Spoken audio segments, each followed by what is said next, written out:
Hi, today I will be doing my tribe's final video essay. The first thing I'll be going over is my thesis. It's as a family or quote-unquote tribe, they have to learn how to overcome obstacles together or separate.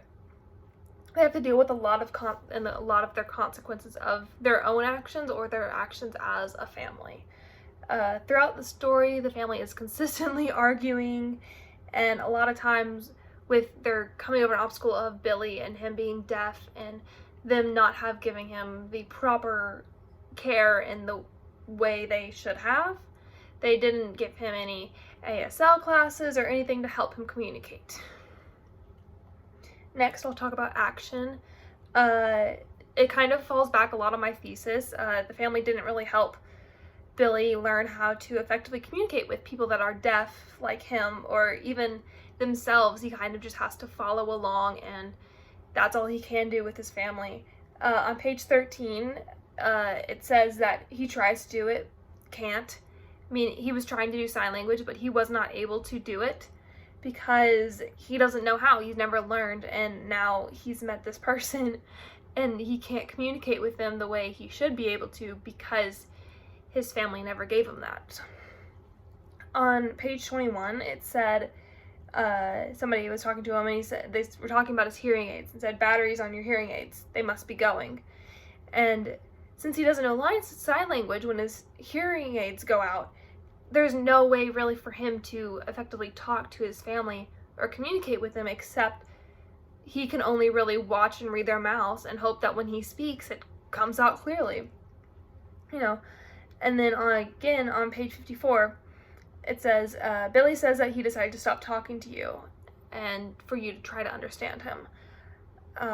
He finally, I think, had enough of his family and them not accommodating to his needs, even though his needs were pretty serious, and he wanted to be able to communicate with him, but his family was not actively trying to communicate with him or teach him how to communicate with even other people.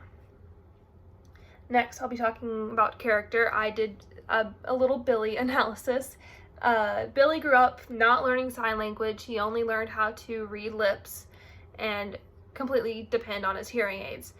And so whenever he meets people that are deaf, like Sylvia, he can't really communicate, or he tried to, and he's like, I don't know how to sign. I've never done that before. Then on page 11, it says, Billy's left alone at the table. Silence. We hear Beth and Reese's voices off stage. Because Billy can't hear, people talk about him a lot without him knowing, and they're taking advantage of him and the fact that he can't hear, and that's rude, first of all. But then on page 24, he says, sorry, Dan, I can't pick out what you're saying. And basically they tell him, like, your earrings are going out, and they're not really trying to help him understand or help him by giving him anything to help. Like, they're not giving him pen or paper. Like, there's so many things they could have been doing to help him communicate more when his hearing aids go out, but they're just not helping. They're too focused on themselves, I think, is one of the main things. We find out that Billy and Sylvia meet at an art exhibition by a deaf artist. I think it was really good. He was finally able to meet someone who's like him, and they were able to find a common thing that they both have, and something he's never really got to experience before, and see people that are like him doing all these big things like art exhibitions, and meet people that are finally like him. And I think Billy meeting Sylvia was very great for him because he was able to kind of realize, I think, in some ways, like, his worth and what he should be doing, and that he should be learning sign language, and that his family hasn't been very helpful. Next, I'll talk about thought. I've kind of thought of the genre of this play as a poetry drama. There's lots of random bits of poetry thrown in throughout the play, and as a drama, well, there's a lot of drama in it. The family is fighting constantly. I found some polarity in the play. On one part is they go back and forth. It says, Billy's left alone at the table. Silence. We hear Beth and Roos's voices talking off stage.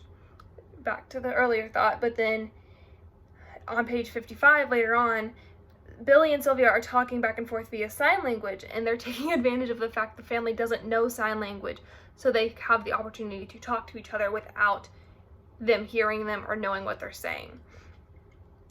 When they were talking, this happened when they were talking about when Billy was like, hey, I kind of want you guys to learn sign language, so I'm just going to stop talking to you until you learn it.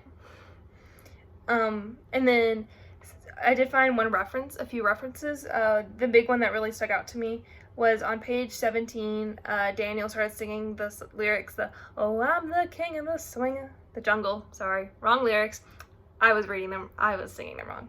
They're right on here. Oh, I'm the king of the jungle VIP.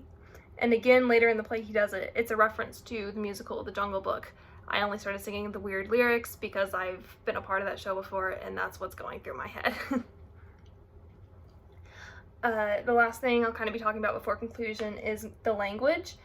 There's a lot of swearing in this play. Mainly it's by the father, and I found that kind of odd that Christopher, the dad, was mainly the one swearing, because that is not very common. Normally, it's typically the child is swearing more, and the father or the parents are always the ones reprimanding them, but the dad was swearing a lot throughout the show. He also seemed to spew out a lot of quotes or poetry type quotes. For example, on page 9, he said, "Without language our thought will die." And it's just interesting that he said this because, like, in some ways them not teaching Billy sign language is taking away his language, if that's what I'm thinking of. Billy's language, quote unquote, would be sign language because he can't hear, and so he has to communicate with his hands. His family kind of forced him into learning people that aren't deaf language, and that can't really help him very much, except for being able to read lips. On page 12, it says that Sylvia uses her voice, which is not deaf, indicating that a person's voice can change based on if they are deaf, which you can't hear. Somebody's deaf. Excuse that for a second. You let my dog out. Oh. My apologies. But when you're deaf, you can't hear through your voice, so you're just kind of hoping you're not screaming across the room.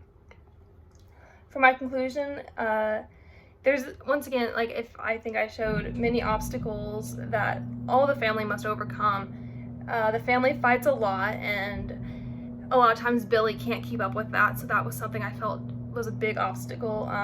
And then Billy can't communicate to people like him because he doesn't know sign language, and he can't communicate properly to his family, and he can't keep up with his family. Because sometimes if you miss one word when he's reading lips, he doesn't know where you're at in the conversation. And the family is essentially going to learn sign language, to be able to communicate with their brother/son.